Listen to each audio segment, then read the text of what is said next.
Hello friends, welcome to our YouTube channel. Today we will discuss class 8th history chapter number 6. इसको next continue करेंगे Indian textile in European market.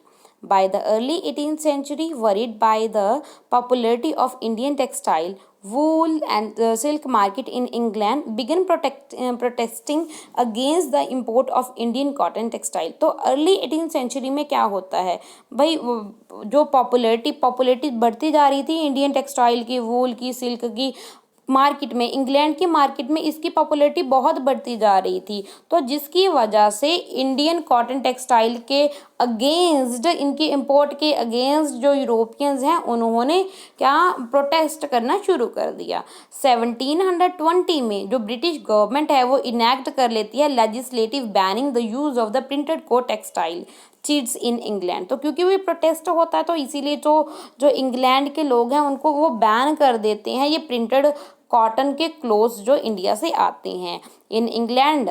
Interestingly this act was known as the calico act. तो आप ये interesting बात ये है कि इस एक्ट को, ये जिस एक्ट से बैन किया गया था प्रिंटेड कॉटन क्लोथ्स इंग्लैंड में, उस एक्ट का नाम था कैलिको एक्ट था। Okay, at this time textile industries had just begun to develop in England. तो इस समय ही जो टेक्सटाइल इंडस्ट्री है वो डेवलप हो रही थी इंग्लैंड में। Unable to compete with Indian textile, तो वो इंडिया के टेक्सटाइल को कम्पीट नहीं कर पा रही थी। कंपटीशन हो रहा था इंडियन टेक्सटाइल और इंग्लैंड की टेक्सटाइल में। तो ये जाने के अच्छा किसका माना जाता था, इंडियन टेक्सटाइल का माना जाता था। Indian producer wanted to secure market within the country by preventing the entry of Indian textile.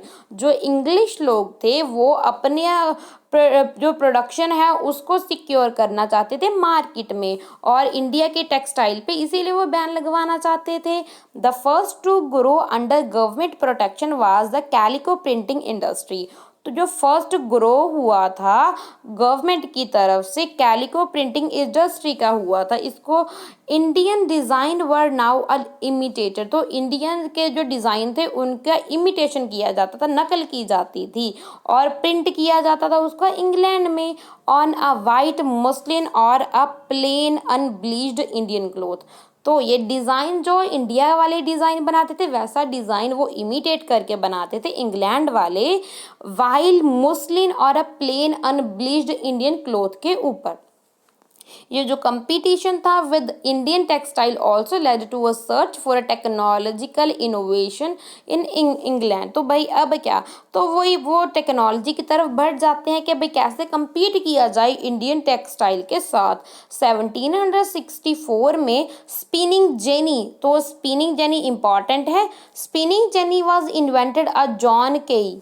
तो स्पिनिंग जेनी इन्वेंट किया था जॉन केई ने। स्पिनिंग जेनी है क्या, ये एक मशीन है by which a single worker could operate several spindles on to which a threads were spun when the wheel was turned all the spinner rotate। जैसे कि पहले हमारे इंडिया में चरखा होता था ना, चरखा उसको एक बंदा घुमाता है भाई, बहुत टाइम लग जाता है उसको स्पिनिंग करने में। और ये स्पिनिंग जेनी ये टेक्नोलॉजी का बना ली थी अंग्रेजों ने, जिसमें ये एक मशीन थी जिसमें भाई सिर्फ एक सिंगल वर्कर की ज़रूरत है और जिसमें बस वो मशीन ही बाकी सारा काम करेगी, यानी कि उस थ्रेड को, कॉटन को थ्रेड में करेगी। ओके, ये बहुत ही इंपॉर्टेंट है। स्पिनिंग जेनी किसने इन्वेंट की थी, ये जॉन काय ने इन्वेंट की थी, जिससे जो इंक्रीज हो गया था प्रोडक्टिविटी में ट्रेडिशनल स्पिनर्स के साथ। The invention of the steam engine, तो ये बहुत इंपॉर्टेंट बातें हैं। तो स्पिनिंग जेनी किसने इन्वेंट की थी, ये की थी जॉन काय ने। तो इसके बाद इन्वेंशन किया गया स्टीम इंजन का। स्टीम इंजन की इन्वेंशन की गई थी रिचार्ड आर्कराइट ने क्या इन्वेंट किया था, स्टीम इंजन की इन्वेंशन की थी। 1786 में रेवोल्यूशन कॉटन टेक्सटाइल वीविंग, तो यानी कि बहुत ज़्यादा मात्रा में कॉटन टेक्सटाइल वीविंग होती है। Cotton could now be woven in immense quantity and cheaply too. अब भाई इस मशीनों की वजह से ये जो कॉटन है इसको बहुत ज़्यादा क्वांटिटी में, बहुत ज़्यादा मात्रा में और सस्ते दाम पे ये अब मतलब मिल सकता था, अब वो होता था, बुना जाता था। However Indian textile continues to be dominate world trade till the end of the 18th century. मगर फिर भी चाहे ये चीपली होता था, इनका क्वांटिटी में ज़्यादा बना देते थे, मगर फिर भी इंडिया की जो टेक्सटाइल थी वो ज़्यादा डोमिनेट कर रही थी अभी भी पूरे वर्ल्ड ट्रेड में 18th सेंचुरी तक। यूरोपियन ट्रेडिंग कंपनी थी जैसे कि डच है, फ्रेंच है, इंग्लिश है, ये मेड एनॉर्मस प्रॉफिट, ये बहुत ज़्यादा प्रॉफिट कमा रहे थे, profit out of this flourish trade. जो न्यू इन्होंने फ्लरिश की है इस ट्रेड में बहुत ज़्यादा कमा रहे थे।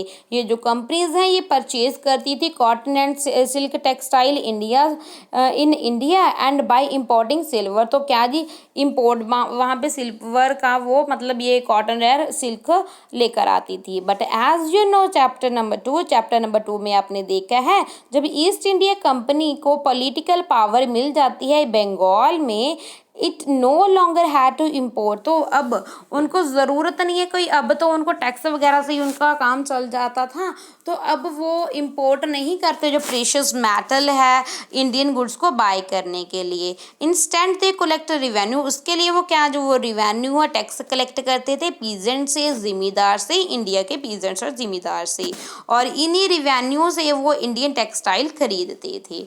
तो where were the major centre of the weaving in late 18th century. तो ये देखो स्टार, देखो जो स्टार है वो प्लेन वाइट के लिए फेमस था, यानी कि जो स्टार है जैसे कि गुजरात में है, ये देखो समाना में है, सरहिंद में है, लाहौर में है, और ये है जी बुरहापुर में है, ये देखो जहाँ पे स्टार लगे हुए हैं, पटना है, ढाका है, ओके, ये कैलकाटा है, और ये है पुडुचेरी है, नागापट्टनम है, पटबोली है। ये सभी प्लेसेस में क्या था, प्लेन वाइट था। आगे है checks and stripes. Checks and stripes के लिए ये सिंबल है, ये देखो ये कहाँ पे है, ये बुरहामन में है, ओके। ये और कहाँ पे था, ये देखो जी समाना में था, लाहौर में था, सरहिंद में था, ओके, ये कैलकाटा में भी था, ये आगे मद्रास में था, और ये पुडुचेरी में भी था। ये आगे आ जाता है चिट्स की भी हमने बात की थी, चिट्स ये देखो ये है बुरहानपुर में, ओके, पटना में, सिरोंज में, ये आप अच्छे से पढ़ना है आपने, पटना में, डक्का में, डेक्का, कैलकाटा में, पिटबोली में, मद्रास में। तो ये सभी प्लेसेस में चिट्स थे। और सिल्क बहुत इंपॉर्टेंट है, सिल्क के लिए ट्रायंगल यूज़ किया गया है बनारस में, सिल्क क्या बनारस में, पटना में, और ये अहमदाबाद में, और कहाँ पे था, ये इन प्लेसेस पे सिल्क की प्रोडक्शन होती थी, आप देख सकते हो। ये वीविंग सेंचुरी है 1500 to 1750 का, यानी कि इन प्लेसेस पे ये सब कुछ वीव होता था। If you look at the map, you will notice the textile production was a concentrate in a 4 region in early 19th century। तो इनमें से बंगाल है वो one of the most important centre है। बंगाल बहुत ज़्यादा इम्पॉर्टेंट, ये देखो कैलकाटा, ये बंगाल बहुत ज़्यादा इम्पॉर्टेंट सेंटर हुआ करता था, okay. Located along the numerous river in the delta, क्योंकि यहाँ पे ये एक कोस्टल वाला एरिया है, बहुत से रिवर्स हैं, डेल्टाज बनते हैं यहाँ पे, इसीलिए प्रोडक्शन सेंटर है। Bengal could easily transport good to distance place, क्योंकि ये एक ऐसा प्लेस है यहाँ से ट्रांसपोर्ट करना गुड्स को इजीली हम ट्रांसपोर्ट कर सकते हैं। Do not forget that the early 19th century railway had not developed. तो आपने ये ध्यान रखना है अर्ली 19th सेंचुरी में अब रेलवे की डेवलपमेंट नहीं हुई थी, रोड के साथ ही सिर्फ ये बिगिनिंग होती थी। ये बड़े पैमाने पे अगर हमने कोई भी आना जाना है ना। डेक्का इन ईस्टर्न बंगाल, डेक्का के बारे में हमने देखा ना, ये रहा डेक्का, ये यहाँ पे ये देखो है ना, ये रहा तो ये यहाँ पे क्या है, Dhaka in eastern Bengal now Bangladesh was a foremost textile centre in the 18th century. ये भी बहुत अच्छा था ढाका 18th सेंचुरी में टेक्सटाइल के लिए। ये मुलमुल और जामदानी वीविंग के लिए फेमस था। इम्पॉर्टेंट है कौन कौन से, मुलमुल और जामदानी वीविंग के लिए डेक्का फेमस था। डेक्का जो बांग्लादेश है आजकल, ठीक है। If you look at the southern part of India, अगर हम साउथ वाले पार्ट में देखेंगे तो आप देखोगे second cluster of the cotton weaving centre along with a Coromandel coast stretching from the Madras to North Andhra Pradesh on the western coast there is an important weaving center in Gujarat। यानी कि ये देखो, ये इधर इधर से कौन कौन से हैं, ये देखो ये इधर से और ये वाले इम्पोर्टेंट यहाँ पे इम्पोर्टेंट प्लेसेस थे। ओके, ये आगे है who were the weavers. Weavers कौन थे, बुनने वाले कौन थे, जुलाही कौन थे। Weavers often belong to a community that specialising in weaving. वो वीवर्स वो थे जो स्पेशलाइज्ड थे, माहिर थे वीविंग में, बुनने में, और उनकी जो स्किल थी were a passed on from generation to next generation. यानी कि जनरेशन टू जनरेशन ये काम करते थे, यानी कि अगर पापा काम करते हैं तो उसके बेटे भी यही वीविंग का काम करेंगे। Tanti weaver of Bengal, Tanti weaver थे बंगाल के। जुलाहा और मोमिन वीवर थे नॉर्थ इंडिया के। Sale and a Kaikolar and Devangs of south India are some of the community famous of weaving. Important है, एक बार दोबारा बताती हूँ। तंती वीवर थे वो कहाँ के थे, वो बंगाल के थे। जुलाहा और मोमिन कहाँ के थे, ये नॉर्थ इंडिया के थे। सेल, काई कोलर, देवांग ये साउथ इंडिया के थे। ये कम्युनिटीज़ हैं जो वीविंग के लिए फेमस थी। The first stage of production was spinning. तो सबसे पहला काम क्या था, स्पिनिंग, जिसको हम कातना बोलते हैं, है ना, स्पिन करना बोलते हैं। Work done by mostly bye a women. ये जो स्पिनिंग का काम होता था ये काम वुमेन की तरफ से किया जाता था। चरखा एंड अ तकली were the house hold spinning instrument. तकला और चरखे के साथ स्पिनिंग की जाती थी वुमेन के द्वारा। The thread was spun on the charkha. ये जो थ्रेड है तो धागा होता है उसको चरखे के ऊपर बनाया जाता था, रोल किया जाता था उसको तकली के ऊपर। When the spinning was over the thread was woven into cloth by the weaver. जब ये स्पिनिंग का काम यानी कि उसके सभी के कॉटन के थ्रेड बना लिए तो उसके बाद जो वीवर्स हैं वो कपड़ा बनाते थे उन थ्रेड्स का। In most community weaving was a task done by man. बहुत सी कम्युनिटीज़ में ये वीविंग का काम है वो मैन करते थे। फॉर कलरिंग टेक्सटाइल, कलर भी तो करना होता था, अलग अलग कलर के कपड़े बनते थे, है ना, फूल पत्तियां भी डालते थे, है ना। Thread was the dyeing by the dyer. तो डायर जो डाई का काम होता था वो अलग होता था जिसको रंगेज बोलते थे। For printing cloth for the, तो प्रिंट करने के लिए अगर कुछ प्रिंट करना है उसमें तो वो स्पेशलिस्ट ब्लॉक प्रिंटर होते थे जिसको वो चितापिगारास बोलते थे।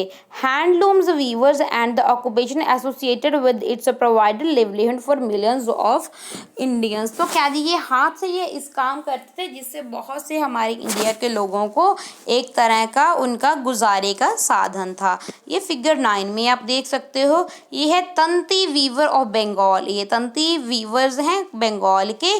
Printed by the Belgian painter Solvyns in 1790s। The Tanti weaver here is at work in the pitloom. Do you know what is the pitloom? तो पिटलूम क्या होता है भाई बताओ। आगे है द डिक्लाइन ऑफ इंडियन और टेक्सटाइल। भाई बहुत अच्छा चल रहा था, अब डिक्लाइन हो गया। भाई क्या हो गया, कैसे हो गया, ये भी देखते हैं। The development of a cotton industries in Britain affected textile producer in India in several way. तो ये हमने बात की थी ना, ये जो डेवलपमेंट इंडस्ट्रियल डेवलपमेंट के कारण इंडिया ब्रिटेन में उसका इफ़ेक्ट बहुत ज़्यादा पड़ा इंडिया के प्रोडक्शन के ऊपर भी बहुत तरीके से। First, Indian textile now had to compete with British textile in European and American markets. अब जो इंडिया के वीवर्स हैं उनको compete करना पड़ता था, किनके साथ compete करना पड़ता था? ब्रिटिश टेक्सटाइल के साथ, जो यूरोपियन और अमेरिकन होते हैं. Second, exporting textile to England also become increasing. तो यानी कि एक्सपोर्ट करना, भेजा जाना, इंग्लैंड का सामान यानी कि बहुत ज़्यादा एक्सपोर्ट हो रहा था, डिफ़िकल्ट हो रहा था, since they were high duties was impose on Indian textile impose into Britain. By the beginning of the 19th century जैसे ही शुरू हुई, English made cotton textile successfully ousted Indian goods from their traditional markets in Africa, America and Europe. Thousands of weavers in India were now thrown out of the employees. तो ये क्या हुआ 19th century में? Cotton textile जब ये India में मतलब traditional markets Africa में आ गए, तो अफ्रीका, अमेरिका और यूरोप में ये मतलब इसका डेवलपमेंट हुआ टेक्सटाइल का. तो ये बहुत से जो हमारे हज़ारों ही काम करने वाले वीवर्स हैं, इनकी एम्प्लॉयमेंट के साथ बहुत ज़्यादा इफ़ेक्ट पड़ा इनके ऊपर. Bengal weavers was the worst. तो बंगाल के वीवर के साथ तो बहुत मतलब उनको बुरी कंडीशन हो गई थी. English and European companies stopped buying Indian goods and their agents no longer gave out advance to weaver to secure supplies. तो क्या जी, पहले होता क्या था भाई, अब वो इतना सामान क्यों बिकता था? क्योंकि भाई बनाते क्यों थे, कैसे अच्छा चल रहा था? क्योंकि भाई बिकता था, बिकता है तभी तो बनता है ना. तो वही बिकता था. अब क्या भाई, यूरोपियंस ने अपने टेक्निक डेवलप कर ली, जिसकी वजह से अब उन्होंने इंडिया के गुड्स को खरीदना बंद कर दिया. एजेंट अब नहीं आते, उनको एडवांस नहीं मिलता. तो क्या होगा? Distressed weaver wrote a petition to government to help them. तो वो क्या करते हैं, गवर्नमेंट को ये पटिशन लिखते हैं कि उनकी हेल्प की जाए. But worse was still on to come. तो मगर फिर भी अभी इससे भी बदतर कंडीशन तो आनी अभी बाकी थी. 1830 में British cotton cloth flooded Indian market. तो इंडियन कॉटन क्लोथ है वो फ्लडेड, जैसे कि फ्लड के जैसे आ रहा था, है ना. इनफैक्ट ब्रिटिश कॉटन, ब्रिटिश का, ठीक है, इंडिया की मार्केट में ब्रिटिश के कपड़े आ रहे थे अब बने हुए. इंडिया के वही चक्कर घूम गया, है ना. पहले इंडिया का ब्रिटिश में जाता था, अब ब्रिटिश का बना हुआ कपड़ा इंडिया में की मार्केट में आ गया है. In fact by the 1880s 2/3 of all the cotton clothes वोन बाय इंडियन. तो यानी कि बहुत कम पार्ट ही वोव किया जाता था इंडियन में, were made of the cotton produce in Britain. This affected not only the specialist weaver but also spinners. तो जिसके साथ ये सिर्फ वीवर ही नहीं, जो स्पिनिंग कर रहे हैं उनको भी बहुत ज़्यादा इफेक्ट पड़ा. Thousands of rural women who made a living by spinning cotton thread were a rendered jobless. जो पहले उनका काम था, अच्छा वो कमा लेती थी ये काटने के काट कर, मगर वो भी अब जॉबलेस हो गई हैं. Handloom weaving did not completely die in India. Handloom जो वीविंग है वो अभी तक इंडिया में पूरी तरीके से ख़त्म नहीं हुई थी. This was because some types of a clothes could not be supplied by the machines. क्योंकि बहुत से क्लोथ्स ऐसे थे जिसको मशीन्स नहीं बना पाती थी. How could machines produce sarees with a intricate borders or cloth with a traditional woven pattern. तो ये कितना मुश्किल होता होगा कि एक बॉर्डर होता था, ट्रेडिशनल तरीके से पैटर्न से बनाई जाती साड़ियाँ, ये थोड़ा सा मुश्किल होता था मशीनों के लिए बनाना. These had a wide demand not only amongst the rich but amongst the middle class. ये जो डिमांड थी, साड़ी वाली जो डिमांड थी, ये सिर्फ जो रिच लोगों में नहीं, जो मिडिल क्लास लोग थे वो भी साड़ीज़ की डिमांड करते थे. Not did the textile manufacturing in Britain produce the very course cloth used by the poor people in India. तो क्या जी, ये कोर्स यानी खुरदरे कपड़े पहनते थे इंडिया के गरीब लोग. Okay, you must have heard of a Sholapur in western India. तो आपने सुना होगा सोहालपुर वेस्टर्न इंडिया के बारे में, and Mathura in South India के बारे में. These towns emerge as a important news centre. ये जो दो सेंटर थे, कौन कौन से सेंटर थे? एक है सोहालपुर, ठीक है, वेस्टर्न इंडिया में, एक मथुरा. ये दोनों इम्पॉर्टेंट सेंटर थे new centre of weaving in a late 19th century, new centre थे वीविंग के लिए 19th सेंचुरी में। Later during the national movement, जब नेशनल मूवमेंट हुआ Mahatma Gandhi ji the people to boycott import textile and use hand spun and hand woven clothes. तो भाई जब महात्मा गांधी जी ने मूवमेंट चलाई थी तो उन्होंने हाथ से बुने हुए कपड़े को पाने के लिए कहा और बाकी सबको इन्होंने बाइकआउट करने के लिए बोला था। तो khadi gradually become a symbol of nationalism. तो खादी उस समय पे एक नेशनलिज्म का, देशभक्ति का सिंबल बन गया था। चरखा भी एक चरखा came to be represent India को रिप्रेजेंट कर रहा था चरखा। It was put at the centre of the tricolour flag in the Indian National Congress adopted in 1931। Important है, 1931 में इंडियन नेशनल कांग्रेस ने इंडिया का ट्राई कलर फ्लैग अडॉप्ट किया था। और उसके बीच में, अब तो हमें पता है ना, जो इंडिया के मैप के अंदर ये होता है अशोका चक्र होता है, तो पहले क्या था, यहाँ पे चरखा होता था। ठीक है। What happen to the weaver and the spinner who lost their livelihood. तो भाई उनके साथ क्या हुआ जिनको जॉब छूट गई, वीवर्स और स्पिनर्स के साथ। Many weavers become agriculture labourer. तो वो उन्होंने क्या किया भाई, एग्रीकल्चर में चले गए, एग्रीकल्चर में मजदूरी करने लगे। Some migrated to a cities to search work. तो बहुत से शहरों में चले गए काम की तलाश में। And yet other went out to the country to work in a plantation in Africa and South America. तो बहुत से अफ्रीका और साउथ अमेरिका में जाते हैं प्लांटेशन का काम करने के लिए। Some of these handlooms weavers also found work in a new cotton clothes that was establish in Bombay, new Mumbai, Ahmedabad, Sholapur, Nagpur and Kanpur. बहुत से ऐसे भी थे जिनको जो ये बड़ी बड़ी मिल्स, कॉटन मिल्स स्थापित की थी, जैसे कि बॉम्बे में, अहमदाबाद, सोहालपुर, नागपुर और कानपुर। इनमें उनको जॉब मिल गई, वहाँ पे इन्होंने काम करना शुरू कर दिया। तो ये इंपॉर्टेंट एक दो फिगर है वो भी देख लेते हैं। ये है, ये नहीं हमने अब देखा था ना, ये देख लेते हैं। औरंग का मतलब क्या होता है, ये एक पर्शियन टर्म है फॉर अ वेयर हाउस। ये एक वेयर हाउस होता है जहाँ पे गुड्स, जो सारा सामान है वो कलेक्ट करके रखा जाता है बेचने से पहले। ठीक है। Also refer to a workshop, जिसको हम वर्कशॉप भी बोल सकते हैं। तो we must starve for food, ये क्या है, ये इसमें बताया गया है कि जब ये ब्रिटिश का क्लोथ हमारे इंडिया में आ गया तो कितना भूखे, यानी कि भूख से मरने वाला काम हो गया था हमारे इंडियंस का।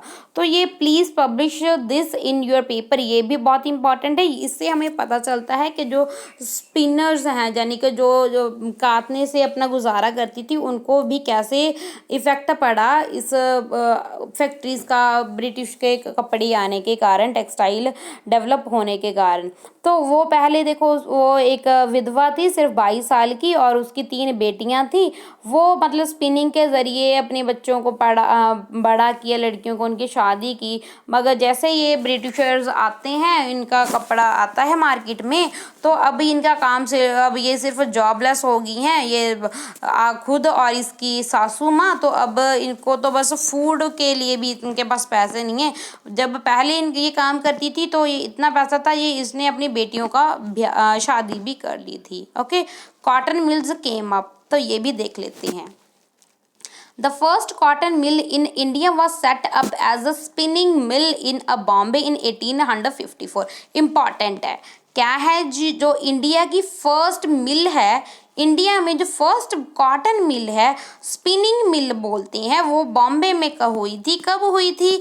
1854 में, बॉम्बे में। From the early 19th century Bombay had grown as a important port for the export of raw cotton.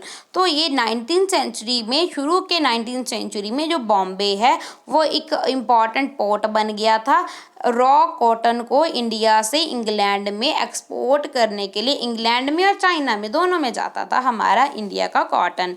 It was close to the vast black soil track of a western India where cotton were grown. तो यानी कि बहुत western India में इसको grow किया जाता था cotton में। When the cotton textile mill came up they could get a supplies of raw material with ease. तो अब यहाँ पे देखो, वेस्ट वाले पार्ट में ही हमारा ये मुंबई है, तो यहाँ से उनको इजीली कॉटन वगैरह सब कुछ रॉ मटेरियल मिल जाता था। ओके। तो ये आगे देखते हैं। तो ये फिगर 10 में भी आपको बता देती हूँ। ये वर्कर्स हैं कॉटन फैक्ट्री में circa 1900। Photography via Raja Deendayal. Most worker in the spinning department were women. ज़्यादातर जो स्पिनिंग डिपार्टमेंट में ये वुमेन्स ही होती थी। And while workers in the weaving department were mostly man. जो वर्क और जो बाकी उसमें वीविंग डिपार्टमेंट में ज़्यादातर मेन होते थे। ओके, तो आगे देख लेते हैं। By 1900 over 84 mills started operating in Bombay. Bombay में 84 मिल्स स्टार्ट हो रही थी 1900 में। Many of this was establish by a Parsis and Gujarati. तो बहुत सी मिल्स पारसीज ने, कुछ गुजरातीज ने सेटअप की थी, एस्टेब्लिश की थी, जो बिजनेसमैन थे who had made their a money through the trade with China. तो जिन्होंने पैसा कैसे कमाया था? ट्रेड करके। किसके साथ ट्रेड करके? चाइना के साथ ट्रेड करके पारसी एंड गुजरातियों ने पैसा कमाया और मिल्स बना ली 1900 में। 84 मिल्स बनाई थी। कहाँ पे बनाई थी? बॉम्बे में बनाई थी। Mills came up in other cities. तो मिल्स और भी सिटीज़ में बनना शुरू होगी। द फर्स्ट मिल इन अहमदाबाद। तो अहमदाबाद में भी फर्स्ट मिल होगी थी स्टार्ट 1861 में। A year later a mill was establish in Kanpur. तो एक साल बाद कानपुर में मिल स्थापित हुई, जो यूनाइटेड प्रोविंसेस यानी कि उत्तर प्रदेश में। Growth of the cotton mills led to a demand for the labour. तो अब ये कॉटन की ग्रोथ के लिए अब भाई लेबर भी तो चाहिए। Thousand of people, poor peasants, artisan, agriculture labour move to the city to work in the mills. तो क्या जी, इन मिल्स में काम करने के लिए जो पीजेंट्स हैं, वर्कर्स हैं, वो जाते हैं मिल में काम के लिए वो जाते हैं, लेबरर्स होते हैं जो। In the first few decades of its existence the textile factory industry in India faced many problem. जब शुरू में सेटअप किया था इसका, तो पहले बहुत सी प्रॉब्लम्स का सामना करना पड़ा था इंडियन मिल्स को, इंडस्ट्रीज को। It found it difficult to compete with the cheap textile important from Britain. Britain से आने वाले टेक्सटाइल जो कि सस्ता होता था उसके साथ कम्पीट करना ये इंडियन के लिए थोड़ा सा मुश्किल हो रहा था। इन मोस्ट कंट्रीज, ज़्यादातर कंट्रीज में गवर्नमेंट सपोर्टेड इंडस्ट्रियलाइजेशन। जो गवर्नमेंट थी वो इंडस्ट्रियलाइजेशन को सपोर्ट कर रही थी by imposing heavy duties on imports. तो उनके ड्यूटीज, सख्त ड्यूटीज लगाई जाती थी इंपोर्ट के लिए। This elimination competition and protected infant industries. तो जिससे वो कंपटीशन कम होता था और वो उनको प्रोटेक्ट रहती थी वो industries. The colonial government in India usually refused such protection to local industry. तो जो गवर्नमेंट हमारे यहाँ पे इंडिया में कॉलोनियल गवर्नमेंट था भाई, तो वो तो अपना ही चाहती हैं मुनाफा। तो जो लोकल इंडस्ट्रीज थी वो इनको बिल्कुल भी प्रोटेक्शन नहीं दे रही थी, इनको कोई बढ़ावा नहीं दे रही थी। The first major spurt in the development of the cotton factory produced in India therefore was during the First World War, when textile imports from Britain declined and Indian factory were called upon to produce cloth for a military supply। तो क्योंकि जब लड़ाई होगी थी, first world war होगी थी, तो Britain वाले तो सभी भाई वॉर में बिजी थे। तो उस समय पे इंडियन फैक्ट्री का जो प्रोड्यूस किया जा रहा क्लोथ था उसमें वो मिलिट्री सप्लाई के लिए भी वो जाता था। तो ये देख लेते हैं ये स्मेल्टिंग क्या होता है। स्मेल्टिंग क्या होता है? दो process of obtaining a metal from rock. तो यानी कि रॉक से मेटल को ऑब्टेन करना जो सोइल से बाय हीटिंग, उसको गर्म करके, it to very high temperature, बहुत हाई टेम्परेचर में एक रॉक को गर्म करके मेटल ऑब्टेन करने के प्रोसेस को स्मेल्टिंग बोलते हैं। और of a melting object made from the metal in order to use the metal to make a something new. जहाँ उस मेटल को गर्म करना ताकि उसके कोई न्यू और कोई ऑब्जेक्ट्स या इंस्ट्रूमेंट्स बनाया जा सके।